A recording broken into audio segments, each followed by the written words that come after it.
So this is part A of the Khoodeelaar television channel. BabyAngelGeronimo editions. Part A being broadcast only on the internet.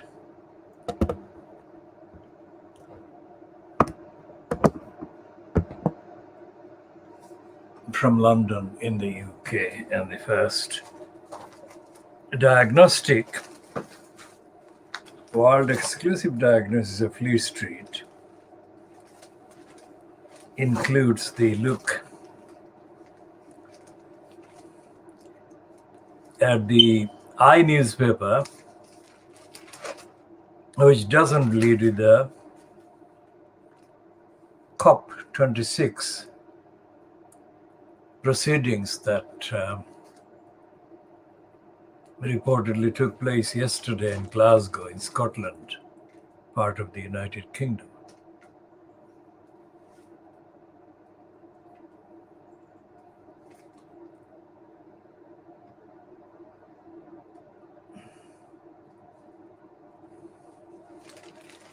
And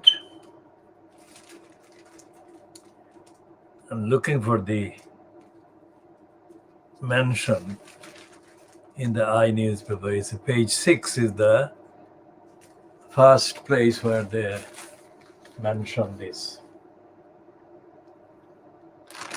And a picture of the congenital liar, Boris Johnson, with Joe Biden. And there is a contradiction in terms of propaganda that Brenda has been exposed in being involved. Exposed in the contradictions because the front page of the Times says that she gave a spiel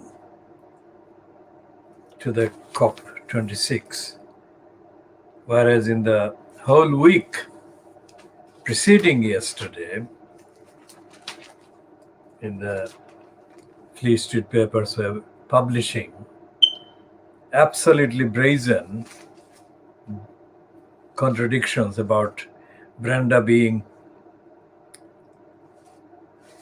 ready to participate, and they said that she cancelled her participation at the last minute.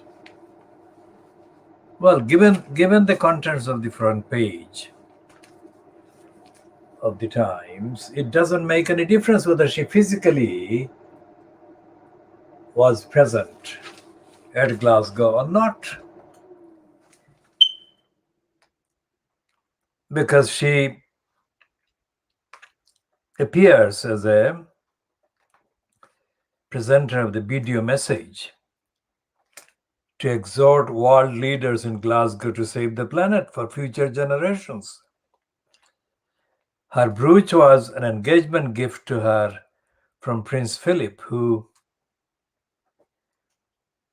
appeared surrounded by monarch butterflies in the photograph behind.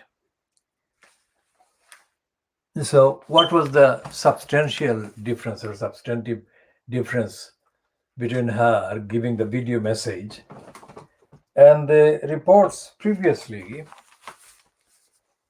that she was not attending? It didn't make any difference whether she physically attended or not.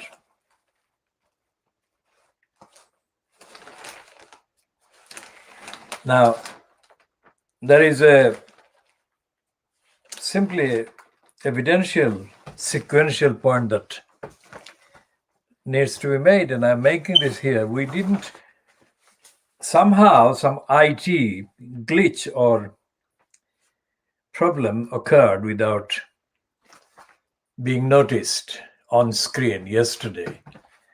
So we did a broadcast that lasted, part A lasted more than 2 hours, and it disappeared because of the glitch, and we couldn't trace it, we couldn't retrieve it. And so as far as I'm concerned, it is lost. It may be somewhere lodged in the platform that we use, StreamYard. But we contacted them yesterday and they couldn't answer the question as to where this thing disappeared.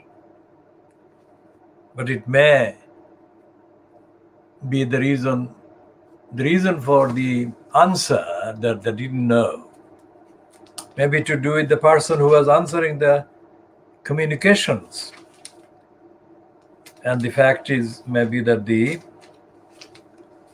video, the content, might be lodged somewhere deep inside their storage, archives, whatever. And it may turn out later, or it may be still there and they haven't got the personnel with the necessary knowledge to retrieve it at this moment. Having said that, we didn't broadcast an edition on the day before, which was the 31st, and the day before, which was the 30th of October. But essentially, it makes no difference in terms of the analysis, in terms of the diagnosis, the world exclusive diagnosis and the principles we establish about the role and the behavior and the impact of the role and the behavior of Free Street and the mainstream British print media, as well as the broadcasting outlets that are counterparts to the print media. Now, it is a 50-year-long promise made by India. How stupid! There isn't 70 years to 50 years left to protect the environment, protect the planet. The typical dishonesty, great-grandchildren, Modi's great-grandchildren will be there in terms of chronology. So this is stupid.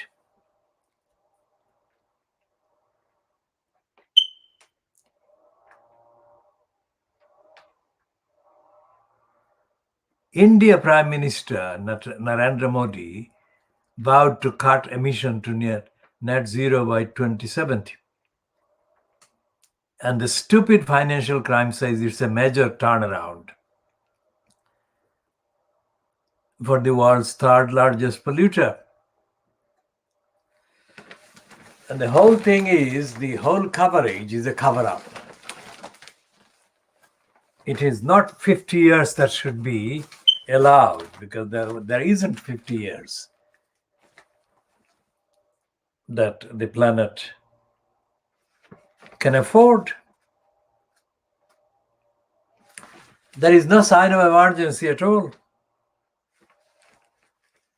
And the Times headline is slightly less dishonest than the financial crimes. This is the one about the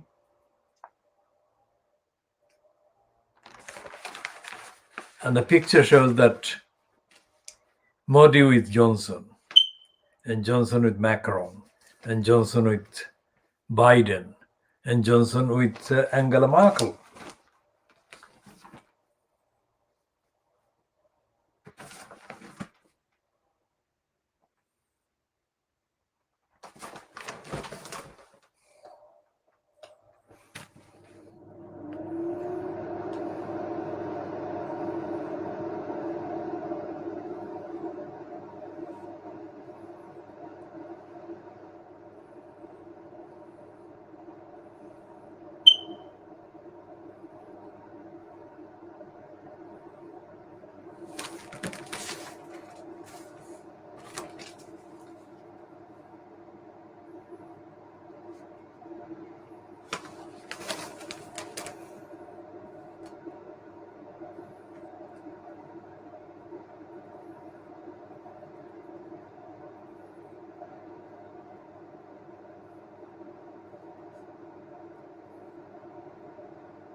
And there is absolutely no recognition in any of the statements, in any of the papers, of the fact that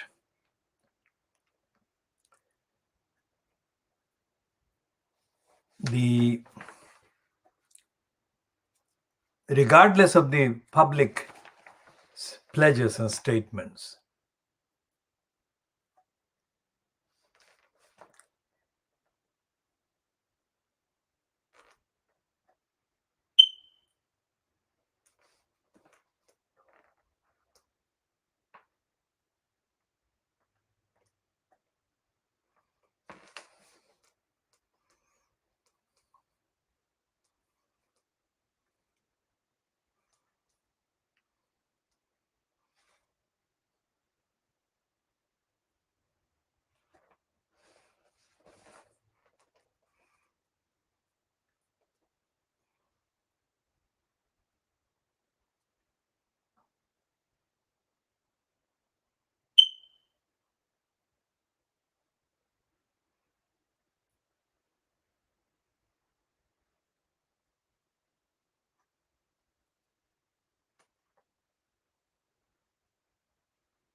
so there is no evidence that any of the papers understands, or the or the people who are editing, writing, commissioning, etc., these so-called reports, that any of them has the understanding, the basic understanding of what they are talking about and what the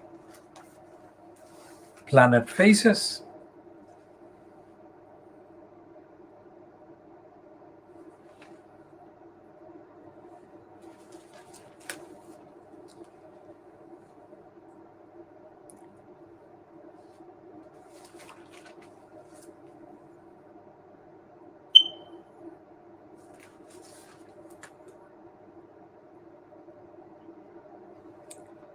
And there is this, of course, the picture of Greta Thunberg, and there is a headline: "Cries of hypocrisy as private jets fill the Glasgow sky." Of course,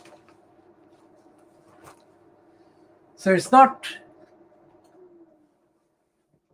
just the papers and the so-called journalists that are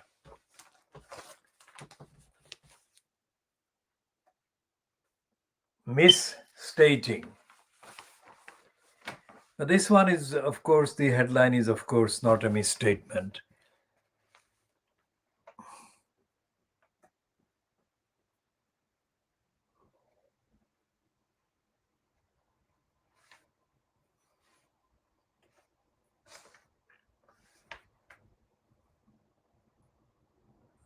And it says the Ben Chatworthy, transport correspondent in Valentine Law, they write about 400 private jets will fly into Glasgow for the climate talks, prompting accusations of hypocrisy against world leaders and captains of industry. Of course, it's the least that should be said about the criminality of the liars.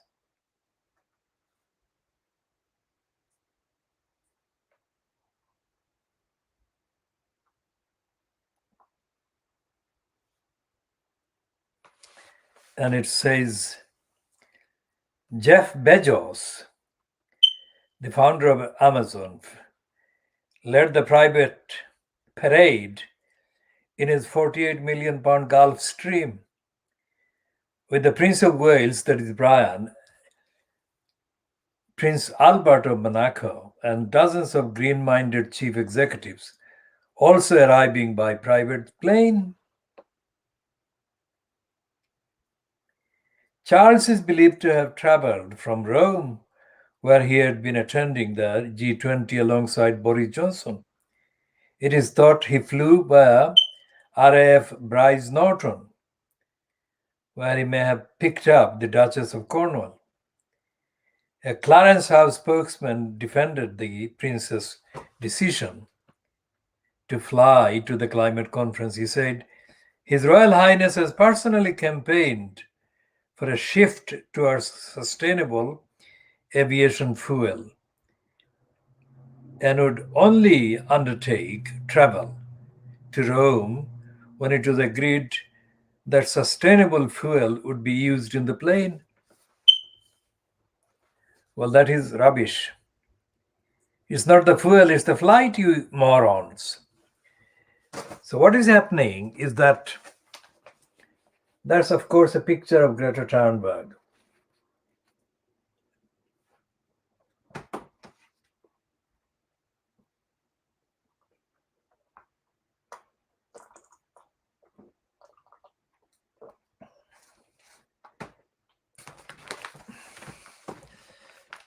It is absolutely impossible to see how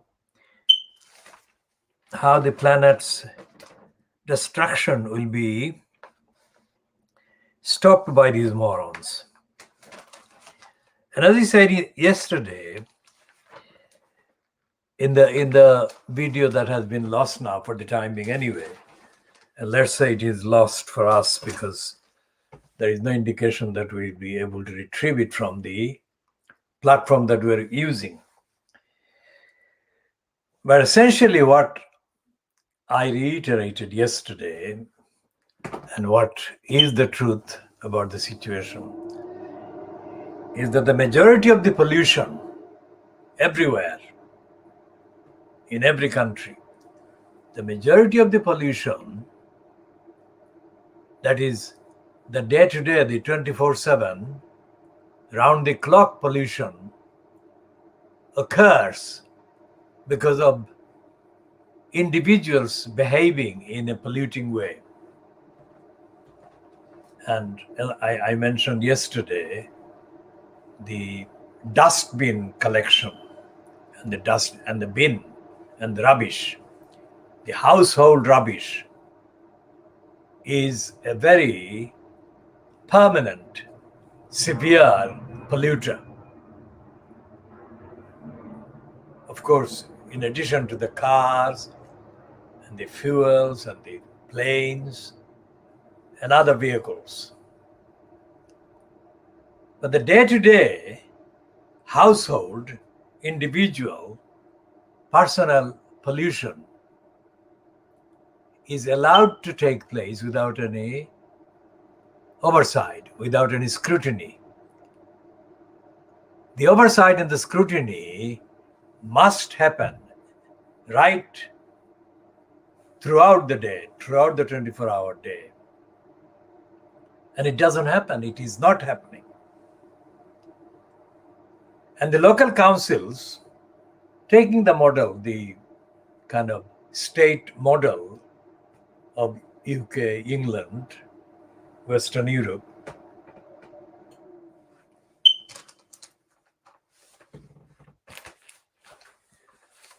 the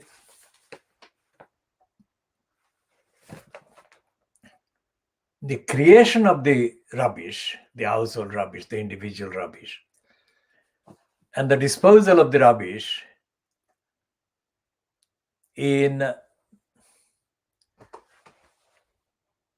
storage and disposable kind of, or disposing bins provided and collected by the local council concerned. These are not done at all sustainably. And nobody is watching the unsustainable behavior. So you multiply by the household, by the individuals, creating the bins, creating the rubbish, and using the bins that are completely unscrutinized and unaudited, and as an if you like, maintained, if you like, or unrefurbished, unrenewed, if you like, not renewed. That is where the 24/7 pollution is happening. Substantial amount, significant amount in volume of pollution happening on that front.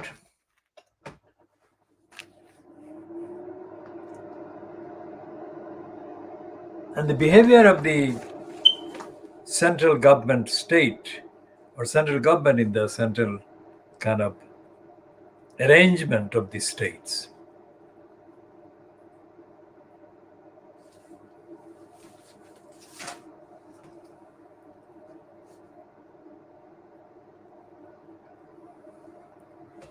the behavior of the central government, central state, if you like, is contributing seriously. And then you've got the examples being set by the likes of Johnson, by the likes of Brenda's son, Brian, and others, including Bezos. I mean, 400 planes landing at Glasgow. It defies condemnation. It defies condemnation, and it is absolutely beyond credulity. So let's say that the staging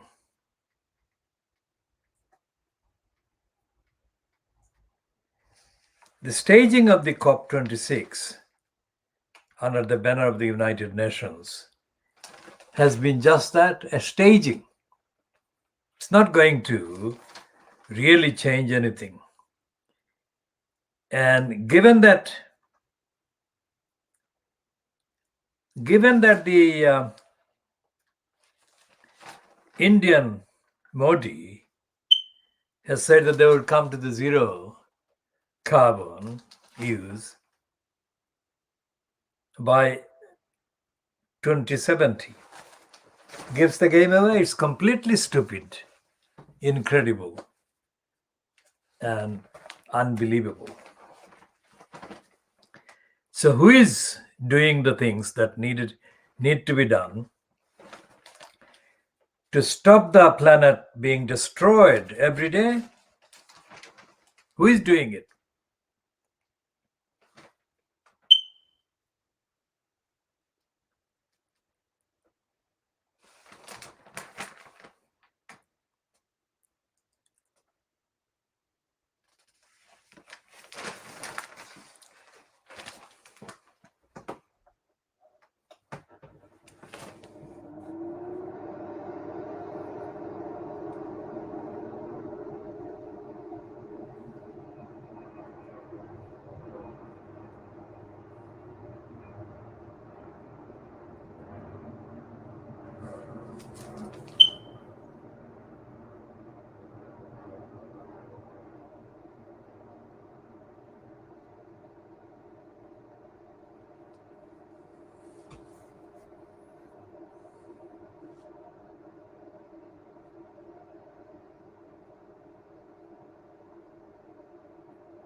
So the cartoon in the Times on page 31, it's not Peter Brooks, it's somebody else whose name cannot be read.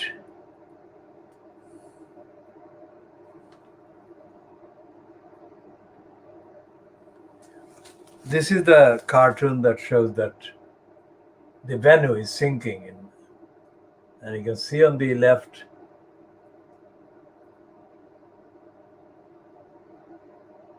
of the screen the huge number of planes parked there. So it's a joke.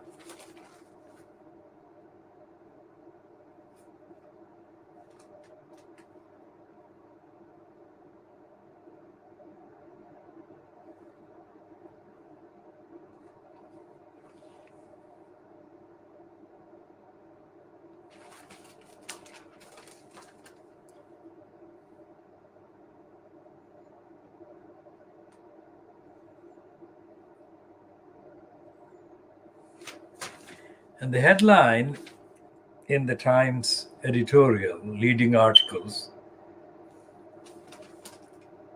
is about the use of coal. And the subheading says the refusal of India and China to win their economies of their reliance on coal is casting a shadow over the COP26 climate conference in Glasgow. Of course. And it's not just the coal. It's all the additional other things that contribute. As I said, the pollution is extraordinary. And one of the things that has been produced by, one of the evidence, if you like, has been produced by the lockdowns in London, for example, is the level of pollution, air pollution, that has gone down so dramatically over the lockdown periods. So human beings in London, let's say, traveling and being out and about, destroyed the air quality of London over decades. This is something that I don't see mentioned in any of the coverage in the papers, so-called, but it should be mentioned. To what extent are the people being out and about in itself a direct contribution and perpetuation of the pollution of the environment?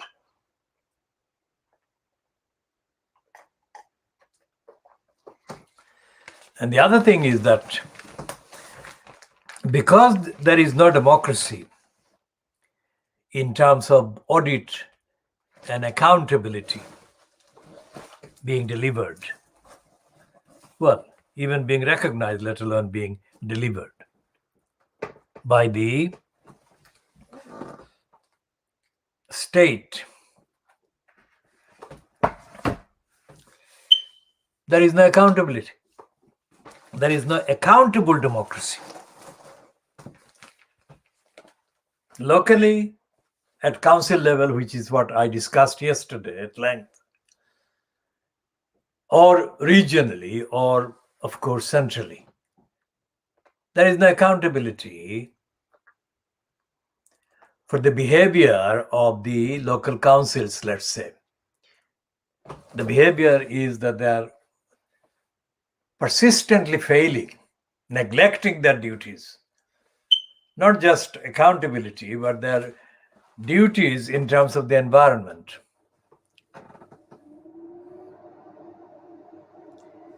So this is one of the main reasons why an elected mayor is a bad thing for the environment. Because elected mayor, by definition, is a silencer of the voices that should be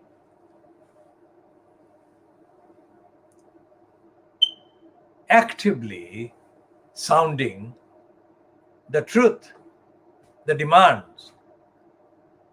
For example, take the example of, let's say, Tower Hamlets in East London and Newham, which is next door to one another, and two of the 4 London boroughs so far, and so far meaning the outcome of Croydon.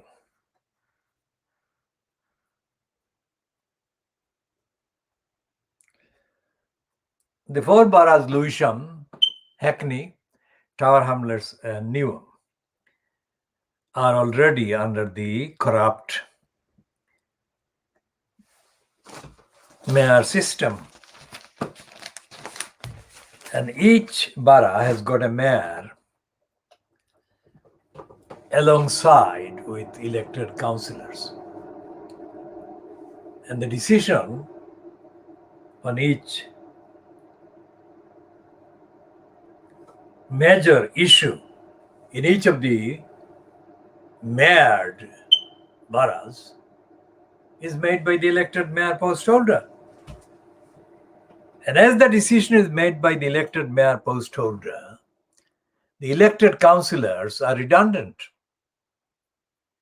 So it's not a rhetorical statement to say that executive mayor is a dictatorship and is an end to the elected aspect, elected dimension of the democracy that used to be associated with the elected councillors.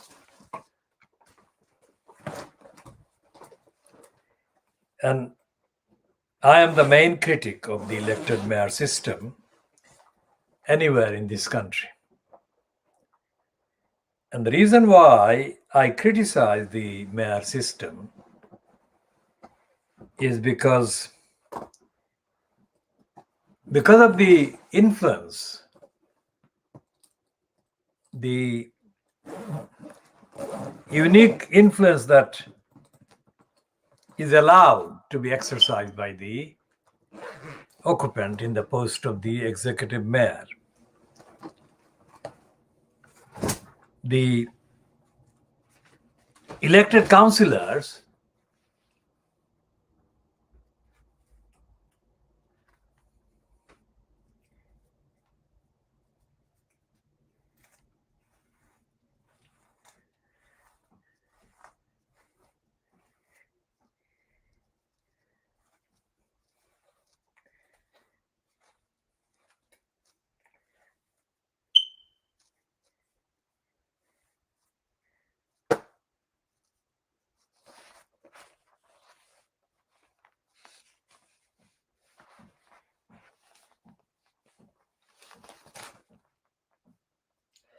the elected councillors are under influence,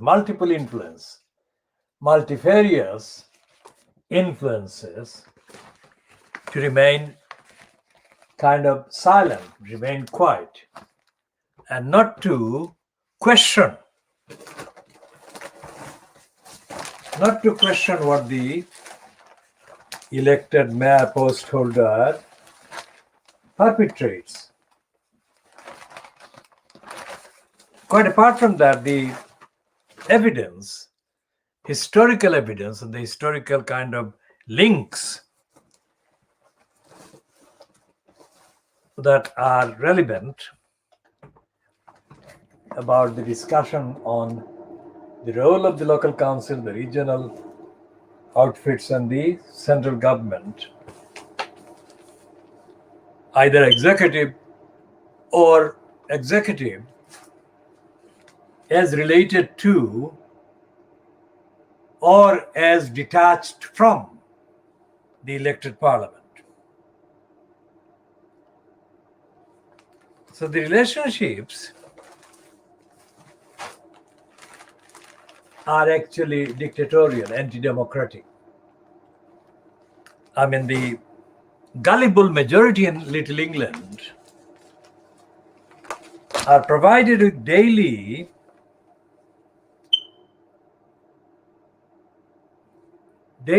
ammunition and are used as fodder to perpetuate and perpetrate anti-democratic tendencies and anti-democratic narratives and anti-democratic kind of biased decisions and orientations. Otherwise, Brenda as the Queen would not be featuring as frequently, even when her being featured are contradictory. It would be the democratic aspects and elements and organs, however fragile, of the local states and the central states that would have been featured. But there is no evidence that Fleet Street even recognizes, even now, even when the literal word is world leader, phrase is the world leaders attending COP26, even when, which is very rare, world leaders don't attend anything, any event like this in the UK. Even when they have been attending, no matter how many exceptions there are, like the abstention from China, there are enough, quote, leaders from countries across the world, that is the world leaders, not meaning leading the world, but they are from various states situated in various parts of the world. Even when they have come there, Fleet Street is not recognizing the democratic aspects of their presence and their representation, numerically, not in quality terms. So Fleet Street is steeped in the corrupt, not indifferent, but corrupt, anti-democratic role. And this has been going on for hundreds of years. Well, this has been the case since newspapers began. Fleet Street newspapers, including the Times, began. They don't recognize the world. And as I say often, Little England is based on the assumption that the Little England, like England, not Scotland, not Wales, not Cornwall, not, quote, Northern Ireland, but Little England is bigger than the rest of the planet Earth. That is completely sick. But that's the attitude, which is evident on exhibition in the contents of the, in denial contents of the Fleet Street papers about the COP26.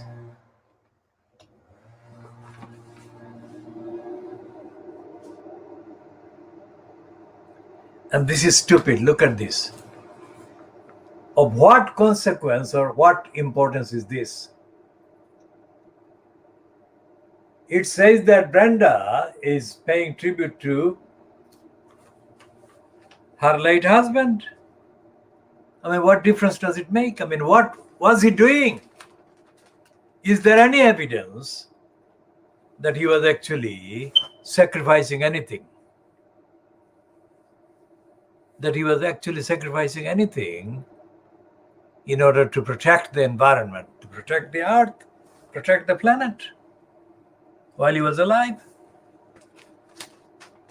There is none.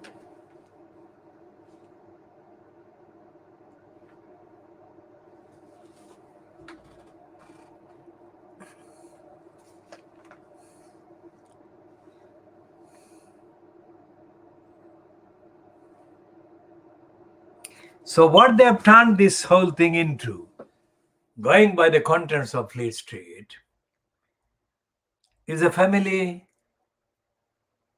propaganda for Brenda's family.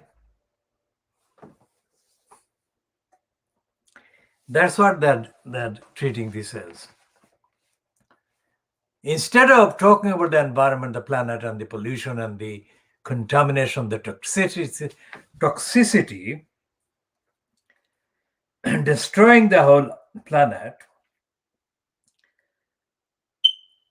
Dirty Digger Rupert Murdoch scum has his front page text: the Queen last night paid a touching tribute to her dear late husband, Prince Philip,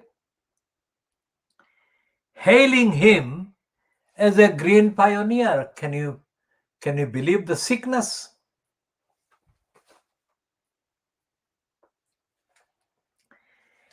In a video message to the COP26 summit in Glasgow, she said he warned of the climate change danger back in 1969. So what on earth did he do during 1969 and the time he died? This is monumental stupidity and dishonesty. And Brenda should not be allowed to make such a claim if she did indeed if she was independently all by herself was responsible for scripting that stupid, untruthful assertion. Of course, he didn't risk anything. He didn't risk losing anything by echoing somebody else's warning. And the planet's destruction has been made quite obvious before the keenest observers and supporters of the planet for far longer. For far longer.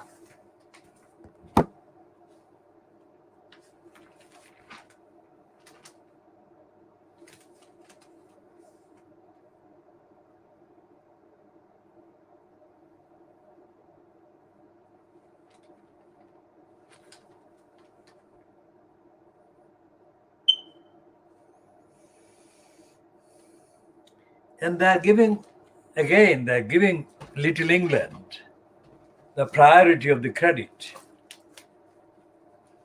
Johnson is flying. He has already flown back to London by plane after yesterday's formal kind of session. So he doesn't deserve to be given the credit whatsoever. And the only thing they've got right is the heading about India, which will carry on with coal for 50 years, which is what I said before I saw that headline.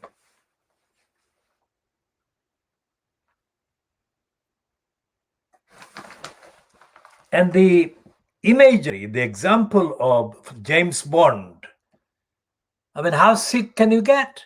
I mean, what is James Bond to do with the saving of the planet, you stupid moron? And that shows that Boris Johnson is brazenly criminal and dishonest. And he can't resist this. I mean, how does that pose with a James Bond pose? How does that do anything to protect the environment from the destruction? He poses as James Bond, he poses as Churchill, and he steals. He's a thief.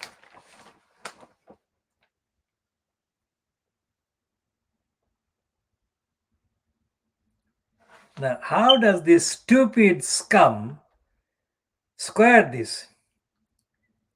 The PM deployed 007 as a wake-up call as he opened the COP26 Eco Summit.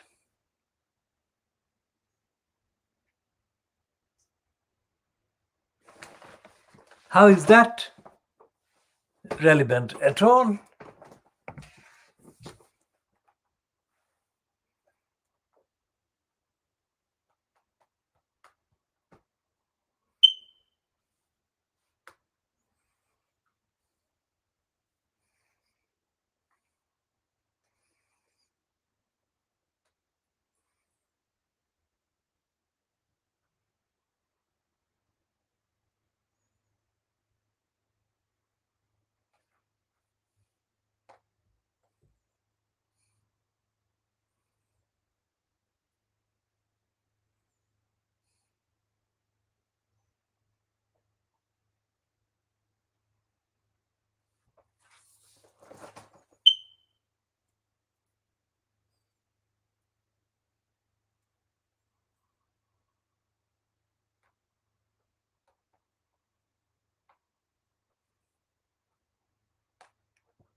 And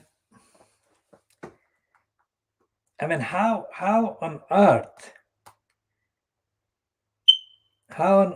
do they justify uncritically peddling?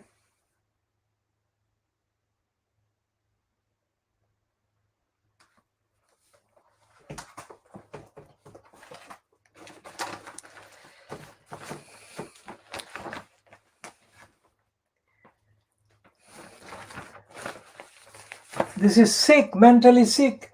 How is the sick, mentally sick idiot posing as James Bond? What on earth is that about saving the planet, the environment, or stopping the pollution and toxicity?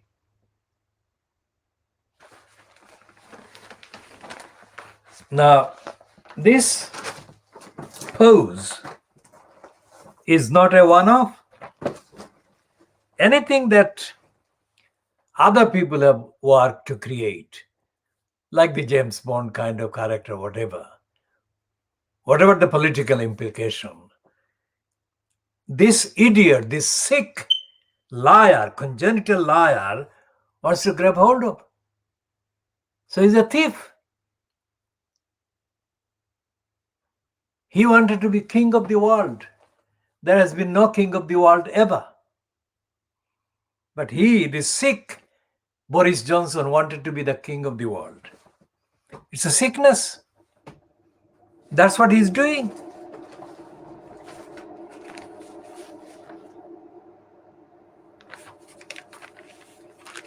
And there is no criticism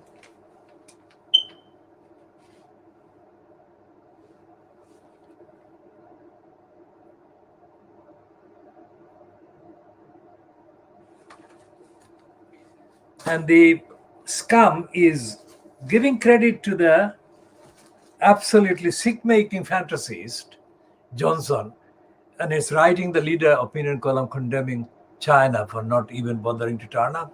Of course, China hasn't turned up, and it's not a credit for it.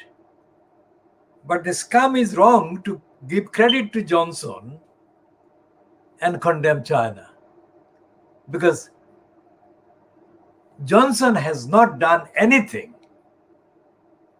Johnson hasn't done anything and is not going to do anything of any significance, any of substance, to persuade the polluters to stop polluting anywhere. Remember what Boris Johnson's DNA is. Boris Johnson openly boasts that greed is good. Boris Johnson openly supports intentional, persistent conspiracy to defame BabyAngelGeronimo, who is the healthiest Geronimo on the planet Earth. And Johnson, for years,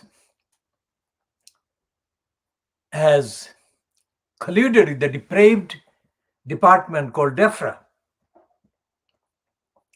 where the conspiracy against Boris BabyAngelGeronimo originated from. And Johnson has been made aware of every aspect, every dimension, and every piece of evidence constituting this conspiracy against BabyAngelGeronimo. And instead of telling the truth, recognizing the truth, and asking for the truth to be upheld, and for Baby Angel, the most healthy angel on the planet Earth, to be left alone, Johnson, the congenital liar, has repeatedly, brazenly, criminally, cruelly, every time backed the liars against BabyAngelGeronimo. I mean,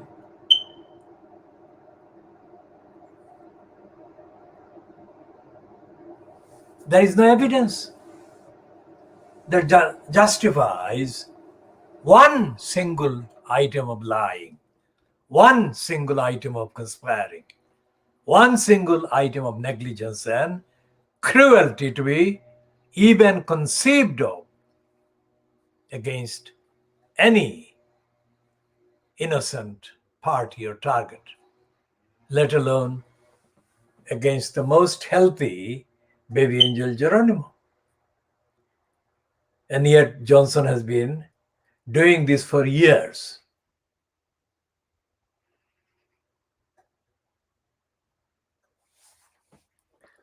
So who is going to check? Who is going to watch? Who is going to scrutinize what the liars have been doing to the environment, to the planet?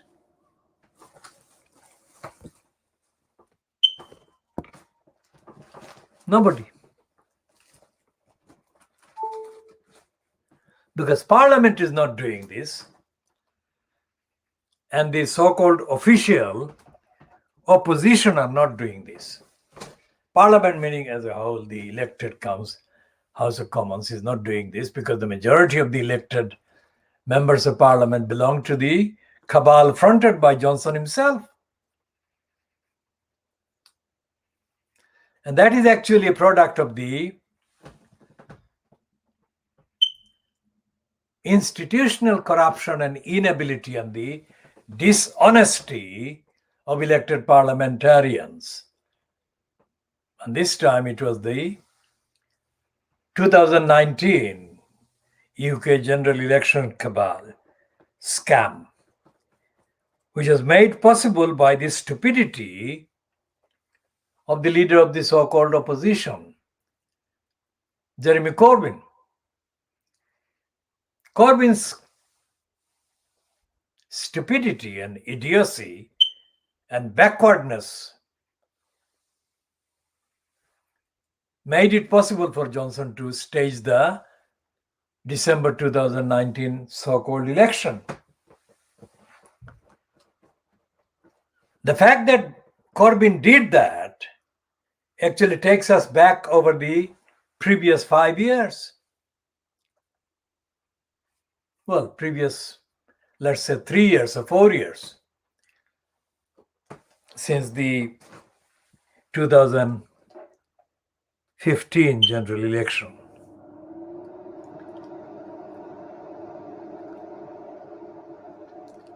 And then followed by the so-called referendum about the UK's future in the context of the European Union that was held in June 2016. And when sleazeball David Cameron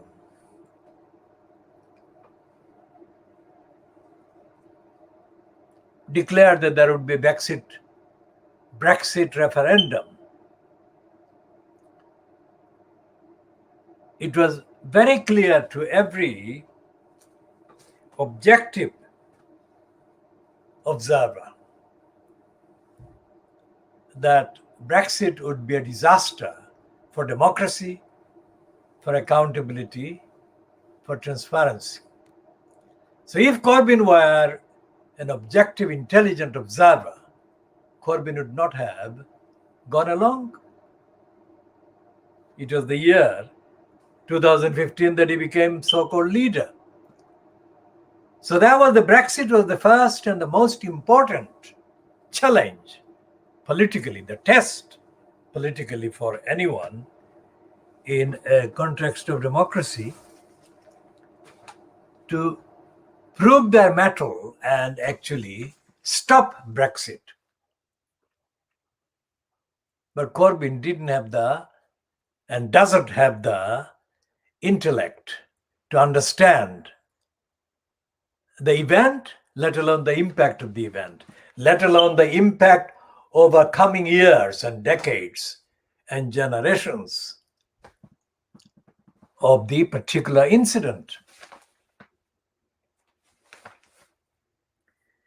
So if the conservative lying scum, that is what we call scum, not sun, lying scum, distorted the whole issue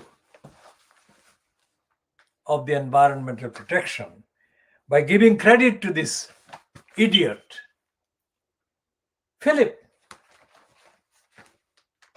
Then that is their kind of display of their stupidity and their scum, corruption, and denial. If that is the case, then on the other side, the so-called opposition that was supposed to be in a wider democratic context, doing the necessary to stop this scum from destroying society, destroying the planet.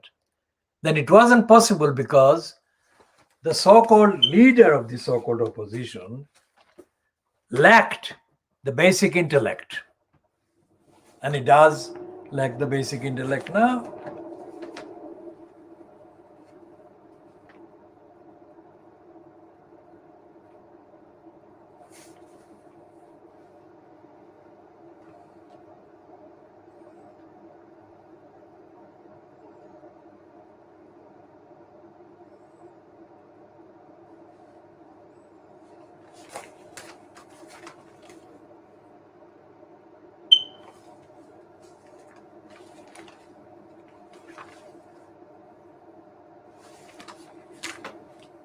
So there is not going to be any ending of the pollution, the contamination because of the COVID or COP26. And the other thing, there is a footnote here, is that the fact that this racist, anti-Muslim criminal called Antonio Guterres, the Portuguese ex-prime minister, is into his second term in the post of the Secretary General of the United Nations, is not a credit for the United Nations. It's not a credit for the world. Because this liar, by profession, by career, issues 24/7 social media posts about everything under the sun. It's almost, in behavioral terms and in personality defect terms, another Boris Johnson. He grabs hold of the most plausible looking kind of headline grabbing topic and item.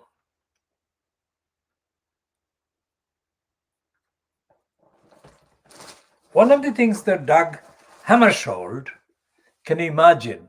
Doug Hammarskjöld was the previous Swedish-born person that had such an appeal worldwide as this teenage girl, Greta Thunberg, Swedish-born. Between Hammarskjöld and Greta Thunberg, there have been many occupants in world states of positions.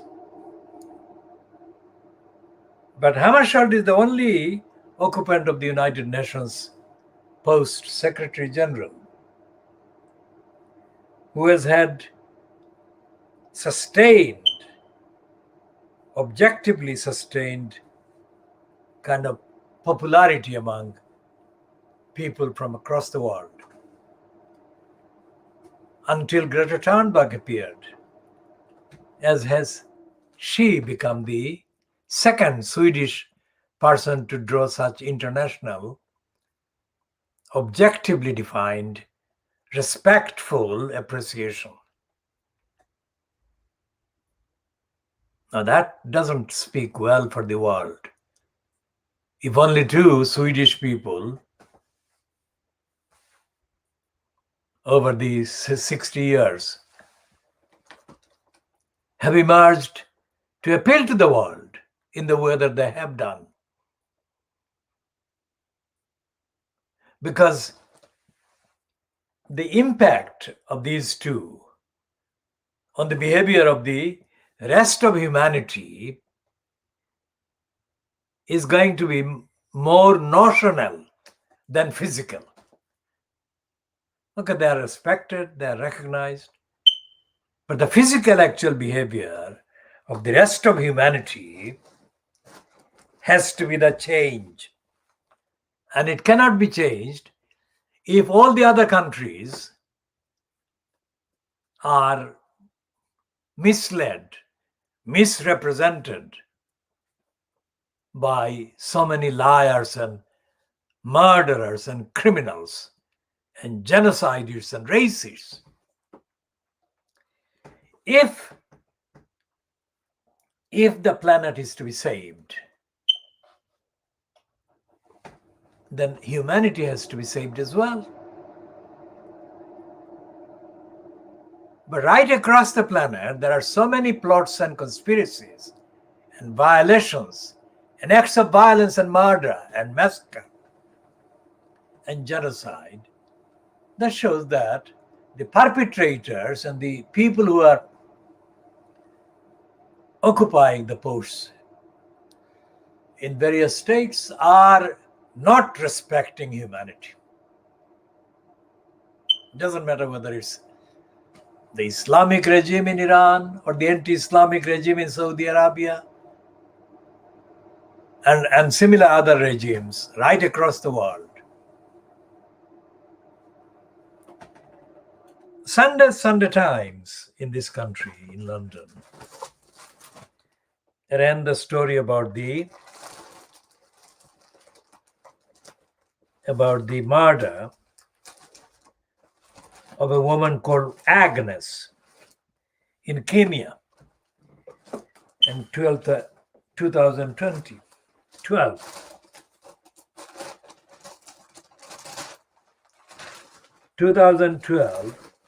And the murder of this woman called Agnes by British soldiers. They murdered her and they burnt her body. This is the Sunday Times.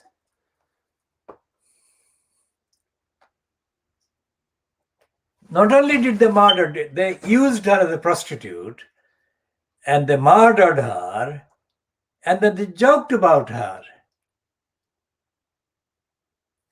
With this kind of amount of contempt by British soldiers, not some kind of anonymous mercenaries, but British soldiers operating in Kenya.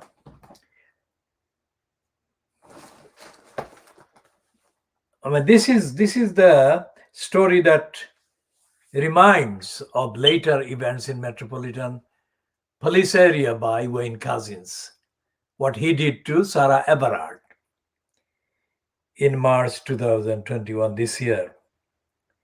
British soldiers, British Metropolitan Police doing this. So if that is the kind of thing that they can do and they can get away with, because Couzens did get away with kidnapping, raping and murdering and burning the body of Sarah Everard.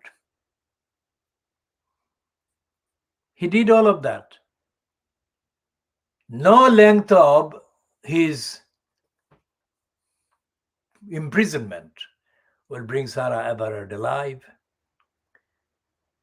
nor will the maximum amount of publicity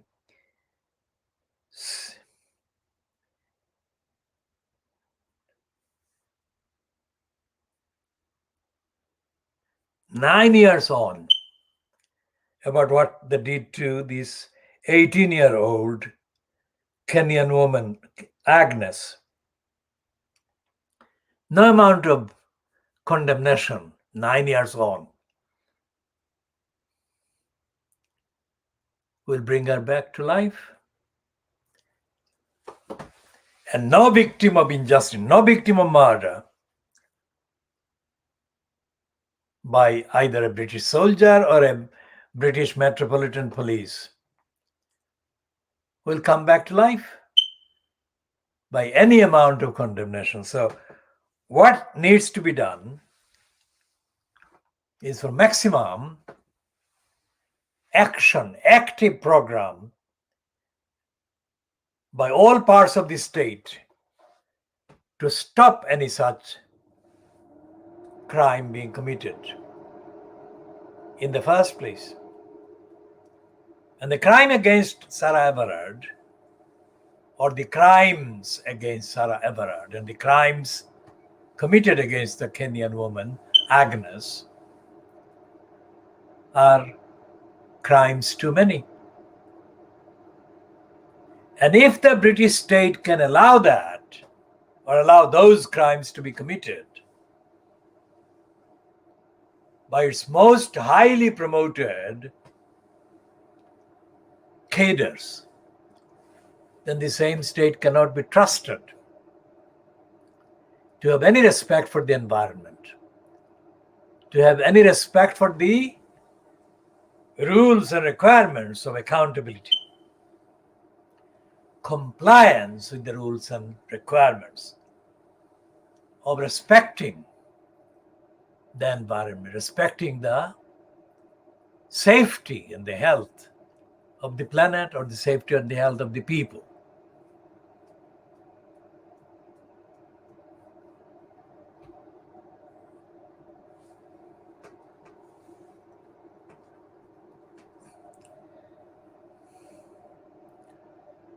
So when they conspired to build a third runway at Heathrow and destroying the environment forever, what happened to the so-called democracy campaigners, the environmental campaigners in this country? As I said yesterday, what the Khoodeelaar campaign did in the 7 years of active opposition to the Crossrail plot and conspiracy, and the simultaneous action that I led against the local Townless Council of crooks, it was not a notional campaign. It was a physical, it was a mental, it was an intellectual, it was an ethical and moral and round-the-clock campaign that I led 24/7 for 7 years on that particular project. That is the dedication that is needed. That is the straightforward, transparent defiance of the lies and the liars that was needed and was delivered. So we stopped the UK central government state level, we stopped the parliament level, we stopped the regional level, which is the Greater London Assembly, and the mayor at the expense of democracy and the electors of London. And we, of course, stopped the crooks in Tower Hamlets Council. All the elected council are crooks. We exposed them. And we did that by piling the maximum possible constitutionally, legally, ethically, morally. We didn't use any violence. We didn't use any physical force whatsoever. But we did all the right things, and we defeated them. That is the least that is needed to stop the violations like the third runway or the HS2 high speed 2. And there is no evidence. There's absolutely no evidence in sight of anyone doing anything like that to stop HS2.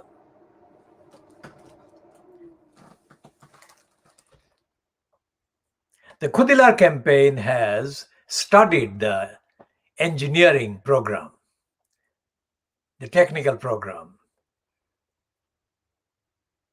the environmental program, the geological program involved in the Crossrail plot, as well as, of course, doing the political and the ethical and moral kind of bankruptcy involved in the programs and the project. And their plot was to dig a big hole. It's a hole like to give a comparison, if you can imagine the height of the Tower Bridge, that is how deep the actual hole they plotted to dig in Brick Lane was going to be. And that would have demolished, and it would have destroyed all the main homes and the shops and the entire place. Now, Brick Lane is a symbol as well as a reality. Symbolically, Brick Lane represents the last, let's say, 100 years. The last 100 years of the process and the reality of the creation of the community that comes from Silot. Anglicized spelling is Sylhet. The Sylhet, main part of Sylhet or Silot, is in Bangladesh, but the second biggest part is in India. And it was divided in 1947 through a referendum. Now, the people of Sylhet from Silot have been traveling to, let's say, the UK for decades before the 1947, August 1947 departure of the British. And the people of Silhet is not next to the sea, not next to the ocean. Sylhet has got rivers, many rivers flowing through it, but Sylhet is not on the banks or the shore of the sea, the Bay of Bengal. But for historical reasons, people from Silhet, large numbers of people from Silhet, and I'm giving the history of people coming to the UK from Silhet, took up employment on ocean-going ships that were during the 190 years, let's say, mainly using the ports. And the port was Calcutta, not Chittagong. Calcutta port was the main port. And many of the people from Silhet traveled to Kolkata and took up jobs on ships. And they are the ones who are pioneers of what is now mainly Sylheti Bangladeshi community in the East End of London, centered on Brick Lane. And those people who came to the UK did so by leaving their ships in English ports and not returning to the ships. Most of them didn't return to the ships. And because they were part of the British, quote, empire, there was hardly any, or if any at all, treatment of any of them as migrants, because they were part of the empire and all the rest of it. And with the movement of time and with the events of 1947, gradually, not suddenly, but gradually, the concept of immigration and immigration control came to be. And many of the people who came, even during the 1950s, did so without any restrictions in terms of immigration. And then because of the post-Second European War implications on shortage of manual labor, mostly in factories, the UK government carried out a recruitment drive in Asia.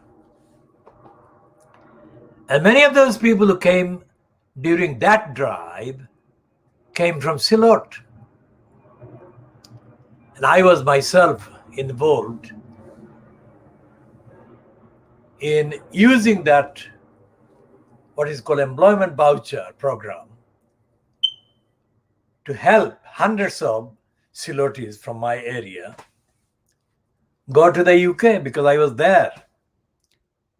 It was still part of Pakistan, so it was East Pakistan. But I was able to help hundreds of Silotis, not thousands, but I helped directly hundreds of them with their paperwork, their official work, so that they would avoid being in poverty and hardship, which I witnessed many of them going through. And that was the spark, that was the thing that motivated me to embark on a program to help these people avoid hardship. And the reason why hardship was so dominant among so many people in the area, it was nothing to do with ethnicity, it was nothing to do with the kind of family background. It was to do with the famine of 1950s that had visited the whole region. Because of the flood and because of the devastation on the crops, there was a famine that visited the area. And the famine's aftermath, immediate aftermath, was still seeing people starve, many people.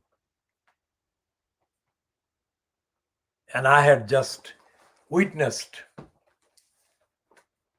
so many people, so many families going without food. And many people, not in my immediate surrounding, but many people in the wider surrounding had reportedly died because of hunger and hunger-related illnesses. So when the employment voucher was announced by the UK in the early 1960s, I was able to take every procedural step to help people to take advantage of this and travel to the UK. And when they did arrive in the UK in the 1960s, all of them found jobs in factories.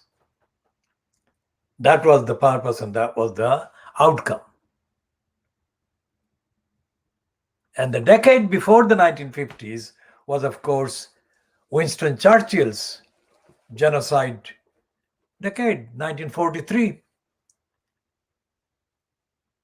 Churchill created a famine by diverting money, resources away from India, which was still part of the empire, if you like. And he diverted the money and resources, thus immediately plunging mainly Bengal, which is now West Bengal, and today's Bangladesh, most of today's Bangladesh, not Silot, because Silot was not in Bengal. Silot was part of Assam. So the 1943 massacre, the genocide, and the famine was still lingering throughout the 1950s when the country was devastated by flood of unprecedented depth and duration and strength.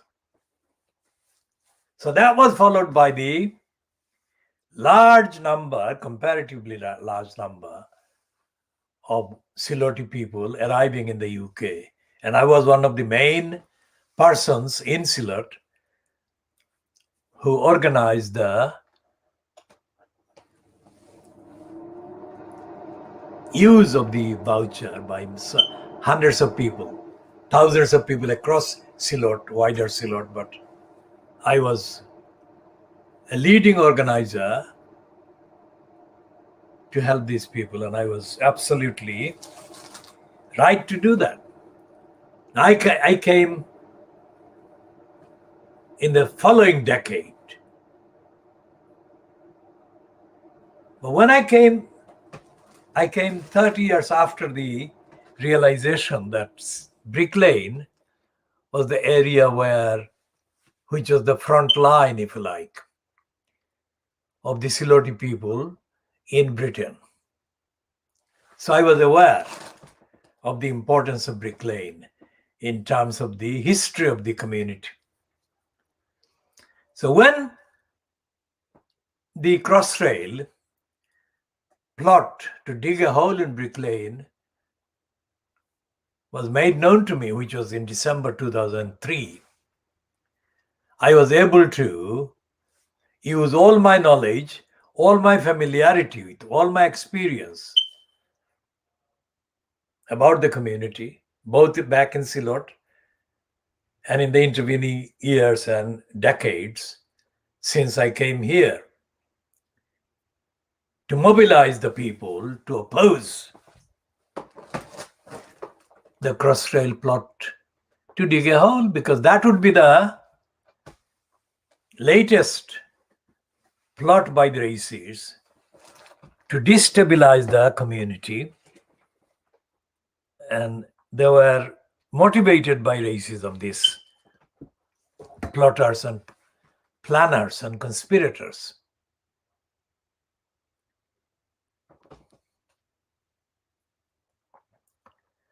Because in December 1973, 2nd of December 1973, the Sunday Times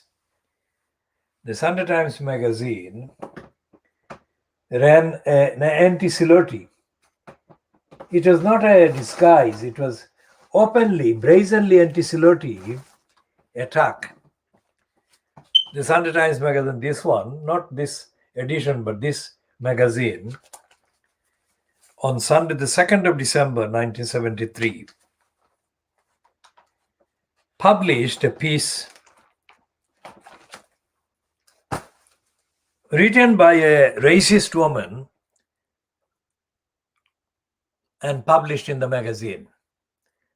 And it was a piece devoted to attacking Silotis, not Bengalis, but Silotis. So it was not something that the Siloti people wanted or preferred or did anything to prompt. This is the main newspaper, Sunday Times. Not this edition, of course, but you can see the role of the Fleet Street papers directly related to empire and imperialism and racism. Although they are reporting that this Agnes, her full name is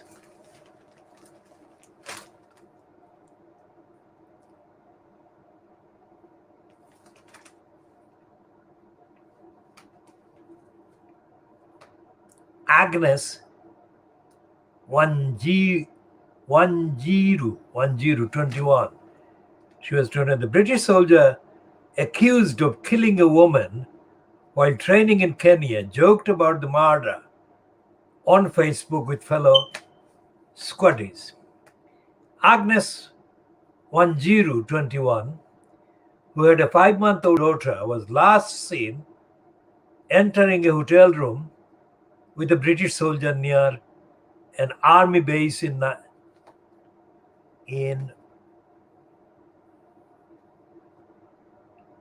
Nanyuki in March 2012. Her battered body was found in a nearby septic tank. It's almost like the March 2021 kidnap, rape, murder and burning of Sarah Everard by the Metropolitan Police Wayne Couzens.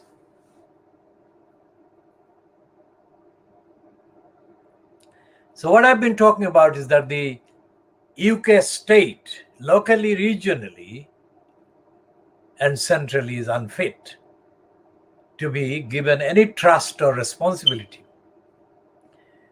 any trust or reliability when it says that it will do the right thing by the environment, because it is a state that actually does the wrong things to the people that is supposed to be protecting, defending, safeguarding, and shielding from harm. And the reason why it is so important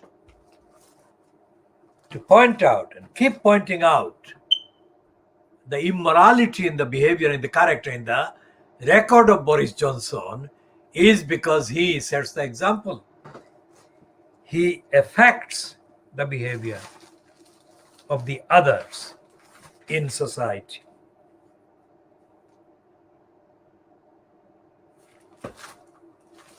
So this is the Financial Times in the last, well, yesterday and today. Yesterday's Financial Times says that whatever they had agreed at Glasgow was limited.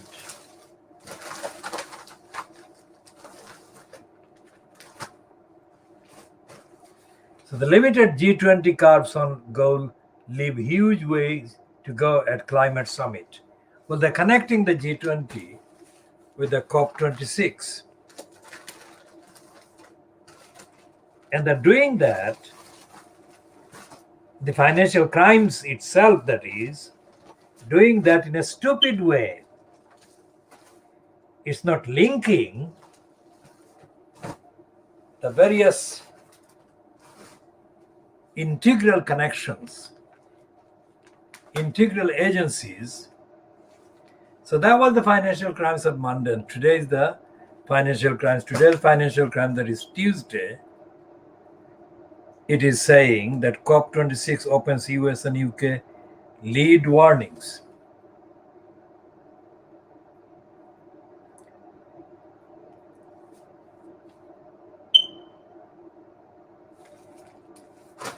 It's the stateside grandstanding propaganda for Johnson by kind of locating Johnson next to Biden. This is the special relationship fantasy that Johnson and other criminals kind of promote and fester and profit from in short term. There is no accountability deficit that they're recognizing. Let's look at the paragraph. It's not my kind of rushing to condemn them against the evidence. The evidence is more than ample for me to say that. Joe Biden and Boris Johnson talked during an event on the first day of COP26 in Glasgow. The US president told the UN climate conference that the world was at an inflection point, while the prime minister warned that public anger would be uncontainable if leaders failed to agree action at the summit. Now, how they are putting Biden first and Johnson next, as if these are the two special people who have the special intellect and the moral kind of superiority as compared to the rest of them, including Angela Merkel. That's not the truth. There's a fantasy that the financial crimes is perpetrating and perpetuating. And that is why, that is one of the reasons, that is one of the items of evidence which justifies my calling the Financial Times financial crimes.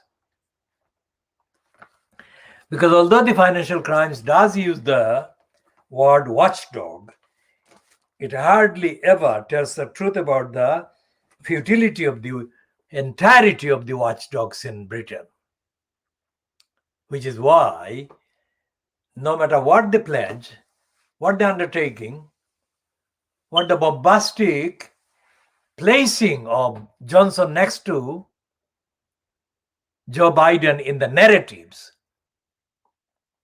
nothing in Britain will change from the dire state of abuse of the planet, abuse of the environment, to stopping all the abusive behavior by the local councils, by the regional authorities, and by the central government agencies. The most notorious central government agency is, of course, the depraved DEFRA. Depraved DEFRA is the one that has accommodated the liars like Christine Middlemiss, who is the chief vet, and the criminal, another congenital liar next to Boris Johnson, which is George Injustice Eustace. And as he said yesterday and before, and said this at the time that the perpetration took place, Keir Starmer. Keir Starmer joined the depraved DEFRA propaganda narrative against the BabyAngelGeronimo. Now, BabyAngelGeronimo represents the environment. BabyAngelGeronimo represents the highest standard and point of purity and innocence. And BabyAngelGeronimo, instead of being protected, instead of being supported, instead of being lauded for his best health and his absolute innocence, was being targeted for defamation, for libel, for distortion, for lying, for demonizing, for no reason, no earthly reason, which makes his being targeted by the depraved DEFRA evidence that DEFRA is run by evil. And anyone who openly and knowingly and brazenly and callously and cruelly supports the evil is evil. So Johnson is evil, DEFRA is evil, Starmer is evil. And in addition to that collection of evil, there is not one single member of parliament, not one single member of the House of Peers who stood up against the DEFRA, depraved DEFRA lies and lying. And the House of Peers, in fact, contains an overly promoted criminal opportunist liar called Zach Goldsmith,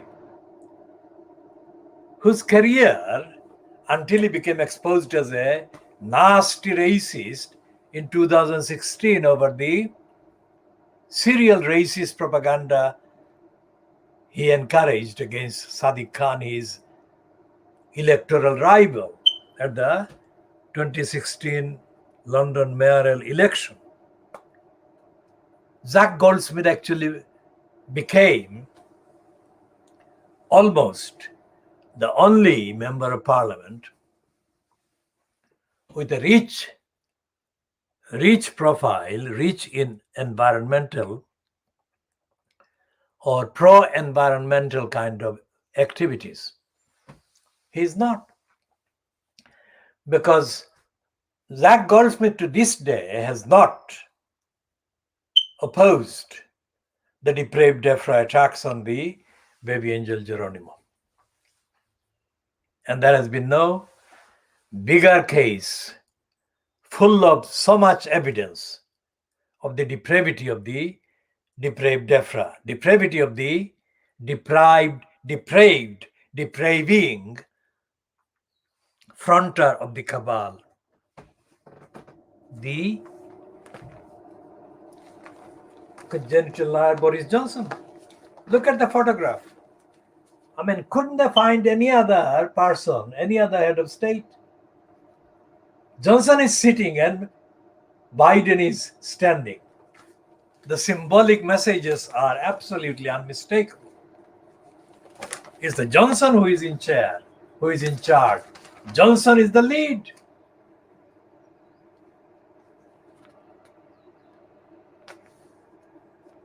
Now the Financial Times is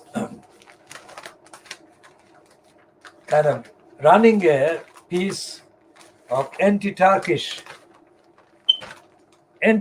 propaganda that is bound to please the congenital liar and anti-Muslim liar Boris Johnson. Because Boris Johnson is the liar who repeatedly said before the 2016 referendum day of voting that if the UK didn't leave the European Union, millions of Turks would arrive in Britain.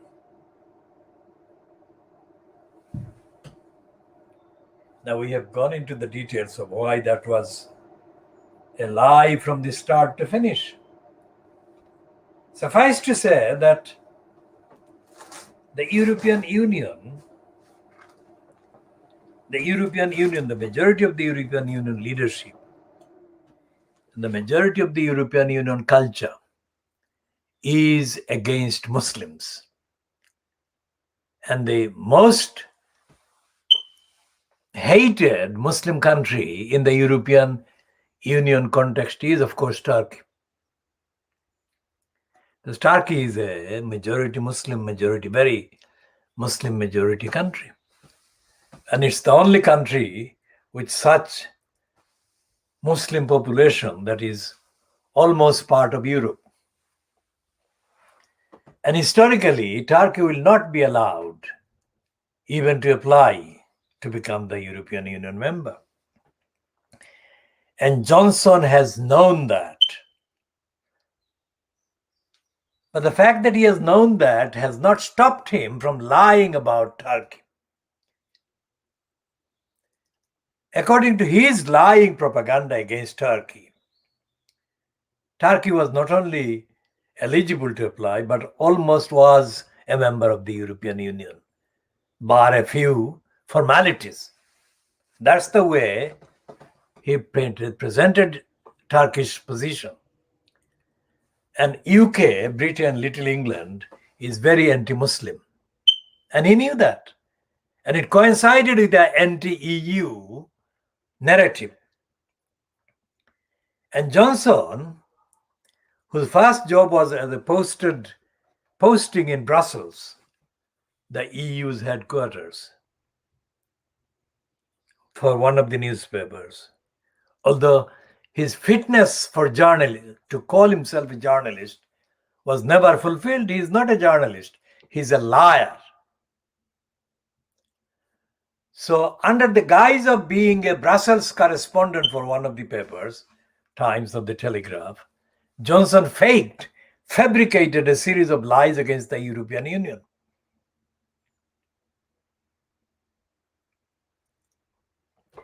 So compared with the long list of careerist lies by Johnson, anything he says about the planet, about the environment, is absolute lie, because he never says anything based on the evidence.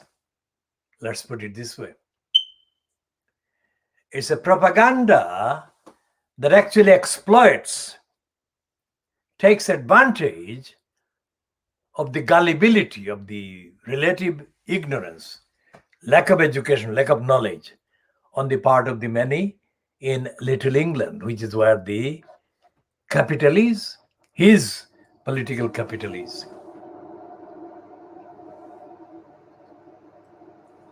So when he says that millions of Turks are going to come in, he intentionally is lying to the most inappropriate group of the electors looked at from the democratic, accountable, truthful kind of perspective. Because he knows that these people are vulnerable to believe any lie that is shaped and colored and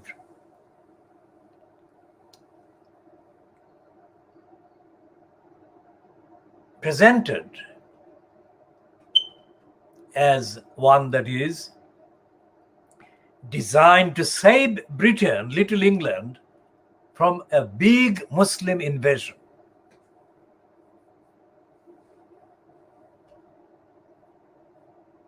And it worked. The gullibles believed him, and they still believe him in the lies. So, saving the environment for any meaningful purpose is not going to work, because he's not going to do anything that is truthful. And without telling the truth, no accountability is going to be demanded of the local councils. No accountability is going to be demanded of the big businesses. No accountability is going to be demanded of the big City of London based crooked environment defying, environment damaging corporations. And any intelligent, truthful look at Johnson's behavior, the behavior of the local councils, behavior of the UK central government, or the depraved DEFRA, or as typified by depraved DEFRA, would have shown this to the newspapers that this is a shallow summit, or it's a shallow summit spiel by the lying, congenital lying Johnson. And today's Fleet Street newspapers, which is the day after the substantial kind of decisions, if you like, doesn't have any of what I've been saying, any of the evidence that could be found, could be printed, could be actually presented as the counter to the lying propaganda. None of that is there.